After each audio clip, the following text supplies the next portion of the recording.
So we painted this scene on a workshop on the membership of tier 2, and everyone did really well and it came out okay, but I knew I struggled on the building on the left hand side, and that was because of lack of understanding. So what I did is I did a sketch in my sketchbook. I started to do a daily sketch to improve my drawing, not always a sketch, sometimes watercolours and gouache, and I was really pleased how that came out, and I had a lot more understanding about the rooftops on the building, which gave me a lot of trouble.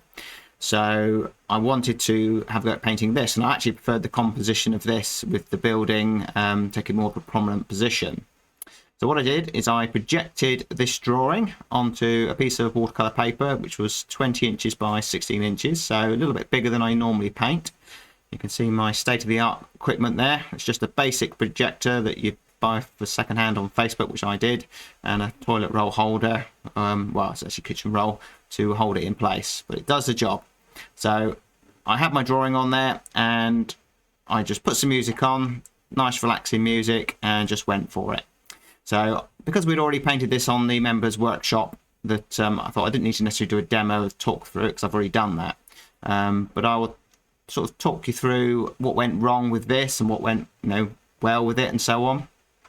So this is the first wash going on, which is basically painting the light areas first.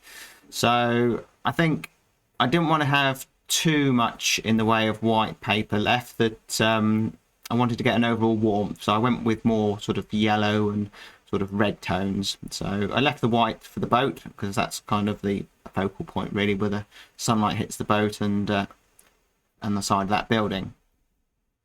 So much stronger paint now, I'm going for contrast, light against dark. So real thick paint here using probably neutral tint, burnt umber and some pale orange there. So warm but dark.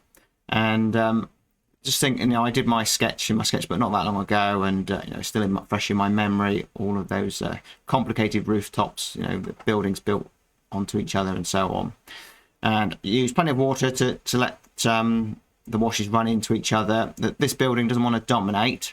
I did struggle still with this building, that gave me troubles, but it came out all right in the end. But I need to go nice and dark with it and connect it to this building here. And it's the shadow going across there. And I see I kind of invented those red canopies there, but it's nice to get some colour into the scene.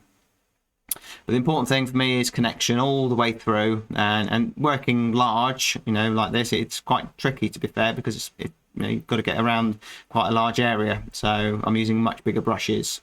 Still a Skoda Perla, but I think it's a size 18 or 20 or something. So please hit the like and subscribe if you're enjoying this and you like this style of loose watercolour painting, and stick around and you'll see how I bring this painting to a finish. And if you want to watch a demonstration that's real time with the commentary and a little bit smaller, so more manageable for beginners, that's available on tier 2 of my website, alongside another 200 full tutorials with all the reference images and so on. And there's a great offer on at the moment till the end of the year for annual memberships as well, so take advantage of that before it's gone. So let's get back to the video and let's see how we can finish this painting. And I've got some hake brushes as well I used in the beginning, but I'm really conscious of that bead to make sure the wash stays alive, so I can paint one area into the next area. And at this stage I probably started overthinking a little bit, that worrying too much, or does it look right, just keep going to the end.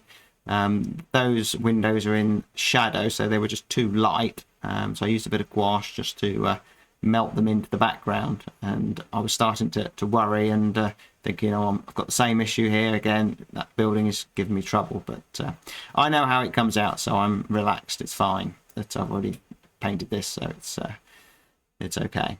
So I'm starting to get a sense of sunlight. Make sure I've got my tonal values. The wash on the other side of that building wasn't dark enough initially, so I've gone over it again.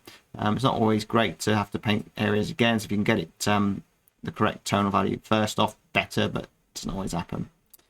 The boats don't need huge amounts of detail. What else is going to be floating on the water with long poles sticking up? They're going to be boats, so I'm not an expert on boats, so I just get the overall shape and so on. But what is important is connection and light. So lifting out a little bit of paint on that wall there just to place where the windows are going to be, but again, because they're in the shadows, they're lost really, so that's got to be placed in damp. Hard edges there because so I want dry paper to get those sharp edges on those windows, because that's more contrast in the light. So constantly thinking about you know, is the paper damp, is it dry, do I need a hard edge, soft edge? Colour wise, I suppose they're all sort of warm browns and maybe some blues in there in the shadows. I struggled with this reflection. You know, I normally just go for keeping it a simple colour, but I thought, you know, one of the members put some colour in their reflections and I quite liked it, so I thought I'd have a go. So a bit of lifting out, and I ended up just spraying a load of water on it because I wasn't happy with it. I thought I'd overworked it, messed it up. But the spray bottle gets you out of trouble a lot with watercolour, and certainly painting loose watercolours like this.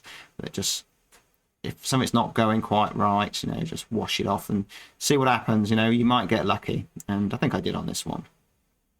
So those edges are just a little bit too hard, so I'm just softening them. Obviously, because I've sped it up, it might not show where I sprayed the water on, but at some point I sprayed quite a lot of water on those reflections. But it did actually work okay. I had to improvise a little bit to break up that foreground a little bit because it needed something there. So what's different on this to the workshop demo that made less of the buildings on the right hand side? There's just something there, just acts as a bit of a stops the eye going off the page basically. And as we discussed on the workshop, painting those distant objects, you know, we don't know what they are, it's just shapes, light and dark, just adds a bit of interest. So at that stage, I think I needed to just dry the paper because I was, you know, worried I was going to overwork it. So get back onto dry paper, start adding some details, and then, you know, you might find you add these details in and the painting's finished. So, and I think with the reflections, you know, I didn't want to lose that nice wash, you know, which I thought was a disaster, but actually it came out okay. I wanted to put a boat in there because I think it needed to break that up a little bit. So lifting out a few little bits of highlights on the water there, and you know, we're getting right near the end of the painting here now. It just needs some figures, you know, a little bit of gouache just to put a few highlights in, a suggestion of detail. So a few figures in there, and so I'll need to put some shadows to anchor those figures to the ground. And obviously the figures, hopefully I've got them the right sort of size. It just makes it obviously look like a fairly big yacht and big buildings and so on, but you know, it looks okay, so I'm quite happy with those. There's maybe a market or something under those under that canopy there. So that was pretty much it. A few birds in the sky, you know, harbour scene, final check. And I had to sort of just say to myself, you know, it'd be so easy to overwork this, but I felt I was missing something in the foreground. So those boys there just helped to lead in, and actually added a bit of colour, dotted a bit more red about. Red always looks nice in paintings, because overall it's a warm painting. The red actually worked quite well, I think. So just a few little bits of gouache, a little sparkle here, there and everywhere, not too much. And I actually put a sail in on that one as well to balance it. This is where I now have to start talking to myself. Come on, leave it. You're overworking it. No, just don't lose the freshness. And it's so difficult to actually see the painting as a finished scene that you know, it actually turned out really well in the end, I think, and I was really pleased with it. But at this stage, you know, I'm thinking it's a disaster. But you know, it's just crazy. You know, it's what we have to remember as artists. We can't see our own work. Best thing to do is sign it, call it finished, and I actually put it in a mount, and I've got a frame for this, so take the tape off. Now it's finished. So pop it in a mount, in a frame, and there we go, finished painting.